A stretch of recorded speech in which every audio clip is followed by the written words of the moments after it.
Hey guys, I'm Dr. Garcia, and today I want to talk to you guys about a topic that I think is super important for you guys to understand. And it's why dieting can make you hangry. Okay, hangry, maybe you guys have heard of it. Hangry is hungry, angry, right? So we all know those people that if they haven't eaten, they start getting irritable, and then you give them some food, and then all of a sudden, oh my gosh, they're a completely new person, right? So dieting or eating less calories actually does make us hangry. Okay, so we're going to explain why calorie restriction or eating less calories, which is how most people diet, why it's not a good idea. Okay, it doesn't work, and it makes us grouchy, right? Okay, so we're going to talk about a little bit why that is and what a better approach to that is going to be. So to start with, we want to understand what's called the law of thermodynamics, okay, which is how most people think about dieting. The law of thermodynamics, basically what that means is it means calories in and calories out, right? So you eat less, you exercise more, and that's the solution to weight loss. Okay, this is what we've been taught for the past 30 years. And let me ask you, just maybe you've tried that, maybe you know people that have tried that, and how's it working? Okay, the unfortunate point that we want to understand is it doesn't work. We've been told by our doctors. So if we're overweight, if we're obese, if we want to get healthy, the key is, okay, you got to control your calories, you got to eat less, you got to watch your portions, and you have to exercise more. Okay, and I think we can all think of people or examples of like what comes to mind with me is the Biggest Loser. Okay, these people are amazing. They go through this challenge. They do severe calorie restriction, and they work out extreme. So they're eating less, they're exercising a lot more, so they're burning a lot more. Short term, it works, okay, but how does it work long term, right? So has there ever been a Biggest Losers reunion show? Okay, there hasn't been, because the sad thing is that most of the contestants have gained their weight back, all right? And that's what we see with calories in, calories out, that short term you get a decrease in weight, but then long term we always gain that weight back. And so I want you guys to understand why that is. Okay, so first thing we want to understand is that calories are not all created equal. All right, so when you eat food, when you ingest calories, depending on the type of calorie, it's going to send a completely different hormone signal to your body. And that's a little key, is that in order to lose weight, it's not a calorie problem, it's a hormone problem, and we'll get to that. Okay, so calories that come from Twinkies are going to send a completely different message than calories that come from avocados. Okay, you can have the exact same amount of calories, but hormonally it's going to send a completely different signal to your body. Okay, so that's the first thing to understand, is that not all calories are created equal. So the second point we want to understand is that having a low-calorie diet creates a hormonal pattern in our body where we have high ghrelin. Okay, ghrelin is a hormone that makes our body feel hungry, right? So we have hormones that make our body feel full, and we have hormones that make our body feel hungry. And we know that through studies that when we have caloric restriction, that we get an increase in ghrelin, right? So when we haven't eaten, our body should naturally feel hungry. Okay, the important thing to understand here, when we look at long-term studies, so they did a study that restricted calories pretty significantly. It was a 500 calorie per day diet, and they measured ghrelin levels over up to a year. And even up to the point of a year after the contestants or the participants in that study resumed a normal caloric diet, their ghrelin levels were still elevated a year later. Okay, so really important to understand that is when you go on severe calorie restrictions, you're going to be hungry. Your body's going to want to eat. It's going to want to feed itself to get back up to that set point. Okay, So you have to be very, very careful about low calorie diets, okay?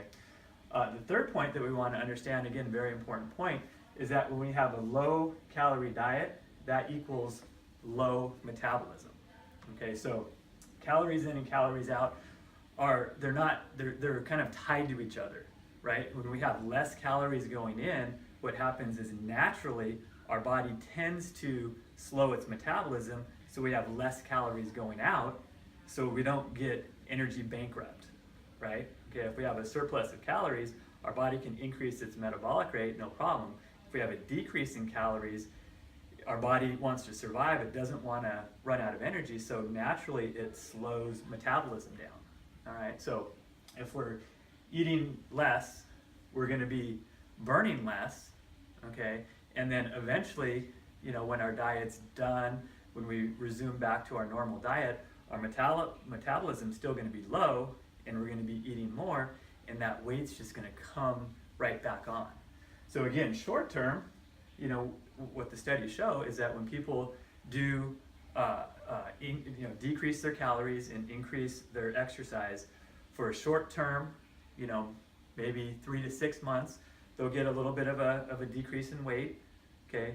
But then once the diet's over, once life happens and we resume our normal daily activities, that weight just comes right back on. All right, and the key, what the study showed here is a starvation study, and it showed that for a 30% decrease in calories, there was a 30% decrease in metabolism. Okay, really, really important to understand.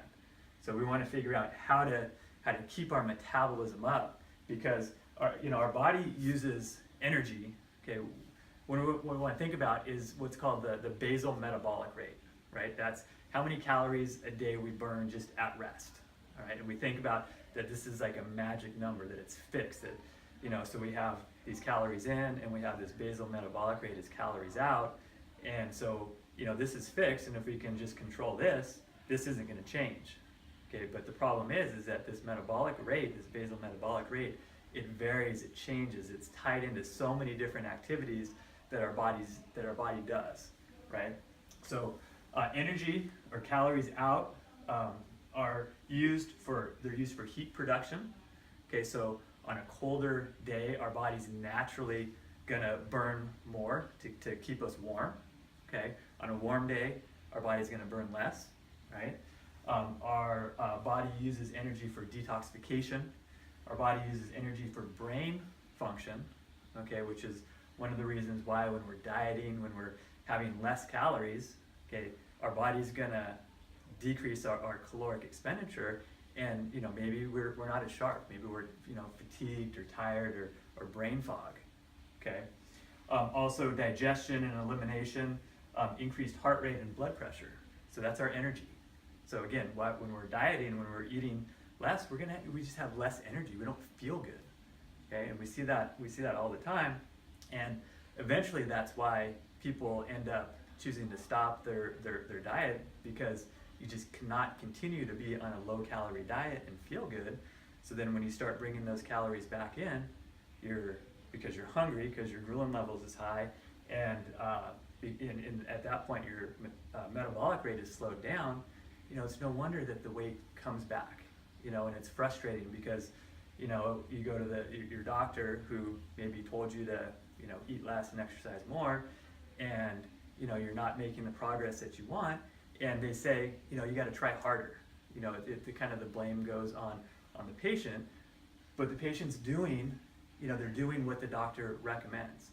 So what you need to understand is that you need to stop eating less and exercising more. Very, very important point, okay? So the key, we know obesity is not a caloric problem, okay? It's a hormone problem, right? And so in the next group of videos, we're gonna talk about how to create an optimal hormone environment in our body that helps to regulate our weight, that helps to, if you're obese and you have weight to lose, that helps to bring it down, right? The key is insulin. Okay, insulin is probably the most important hormone in order to for our body to be able to lose weight. There's so many people that are what's called insulin resistant. that have high insulin levels, okay, that leads to what's called hormone resistance, which then leads to weight loss resistance. Okay, so please tune in for the following videos, and we're going to talk about how specifically to manage insulin. For right now, what I want you to think about, the first step that you can do, one of the main contributors to elevated insulin levels is the overconsumption of carbohydrates. All right, so if you are trying to lose weight, okay, I think the starting place, something that an action step that you can take today is to look at decreasing your overall consumption of carbohydrates. Okay, to be on a low carbohydrate, but a nutrient dense and calorically adequate diet. Okay, if you have any questions, comment below, and we'll see you on the next video. Thanks.